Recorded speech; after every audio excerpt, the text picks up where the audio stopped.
পয়লা বৈশাখের সাথে সাথে অক্ষয় তৃতীয়া এতটাই শুভ যে আপনি যদি অক্ষয় তৃতীয়ার দিন যে কোনো জিনিস কেনেন খুবই শুভ, এবং তার সাথে যদি আপনি 5টা মহা টোটকা আপনার বাড়িতে পালন করতে পারেন তার থেকে শুভ আর কিছু হতেই পারে না।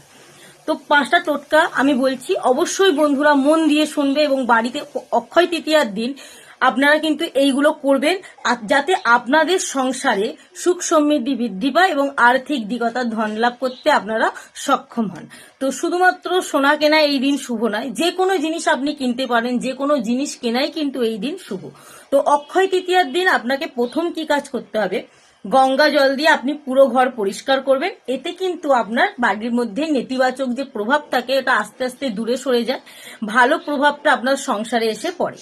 আপনার বাড়িতে যেখানে তুলসী মঞ্চ আছে সেই তুলসী মঞ্চের নিচে অবশ্যই প্রদীপ জ্বালাবেন ওই দিন, তবে প্রদীপটা যেন অবশ্যই ঘিয়ের হয়, এটা মাথায় রাখবেন তুলসী তলার নিচে। আর একটা কথা মনে রাখবেন, আপনি যে গৃহে বাস করছেন সেই গৃহে যেন মা লক্ষ্মীর বসবাস হয়, এটাও গুরুত্বপূর্ণ। মা লক্ষ্মী যেন আপনার সঙ্গে আপনার গৃহেতেই বসবাস করে। যখন আপনি মা লক্ষ্মীর পুজো করবেন এবং মা লক্ষ্মীর সঙ্গে সঙ্গে যখন বিষ্ণু দেবতার পুজো করবেন তখন মা লক্ষ্মী এবং বিষ্ণু দেবতাকে হলুদ ফুলের সাথে সাথে সাদা ফুলও নিবেদন করবেন। এতে আপনার কর্মক্ষেত্র খুব ভালো হয় এবং আপনার কাজে সফলতা আসে।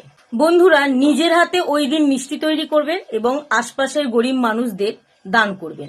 শুধু মিষ্টি না, আপনার সামর্থ্য অনুযায়ী আপনি যতটুকু পারবেন ততটুকু আপনি গরিব বাচ্চাদের দান করবেন।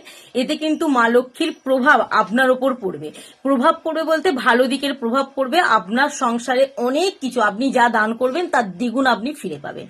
আর সব থেকে মেন কথা হচ্ছে, ওই দিন যখন আপনি কোনো নতুন জিনিস কিনবেন তখন কিন্তু আপনার বাড়ির পুরনো জিনিস অপর কাউকে দান করে দেবেন, তাহলে কিন্তু আপনার ভালো দিকটা খুলে যাবে, অর্থাৎ ভালো দিকের দরজাটা আস্তে আস্তে খুলবে, নতুন নতুন জিনিস আপনার সংসারে আসতে থাকবে। ভিডিওটা কেমন লাগলো অবশ্যই জানাবেন, আর ভালো লাগলে অবশ্যই ভিডিওটি শেয়ার দিয়ে যাবেন।